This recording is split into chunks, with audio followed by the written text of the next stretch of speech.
আসসালামু আলাইকুম guys, this is Mehejabin and welcome to my new another video. তোমরা হয়তো বা ভিডিওর টাইটেল বা ভিডিওর ক্যাপশন দেখে বুঝে গিয়েছো যে ভিডিওটি কি নিয়ে হতে যাচ্ছে।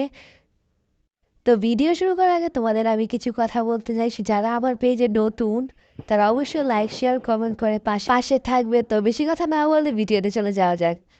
তো আমি বাড়িতে এসেছি 4-5 দিন ধরে। তো এইটুক সময়ের মধ্যে আমার বাড়িতে আসার অনুভূতিগুলো তোমাদের কাছে আমি প্রকাশ করবো। তো বাবার বাড়ি আসার অনুভূতিটা প্রত্যেকটা মেয়ে জানে কতটা স্পেশাল হয়। আর এক কথায় বলতে গেলে বাবার বাড়ি মানে একটা মেয়ের আলাদা এক রকমের শান্তি। আমি বেশিরভাগ সময় আমার ছেলের জন্য বাড়িতে আসি, কারণ আমার ছেলে তার নানুকে খুব বেশি পছন্দ করে, তার সাথে থাকতে খেলতে খুবই পছন্দ করে। এর জন্য তো ওর জন্যই আমার বাড়িতে আসা। আর বাবার বাড়িতে আসার অনুভূতিগুলো এক কথায় যদি প্রকাশ করা যেত তাহলে আর কথাই শেষ হতো না।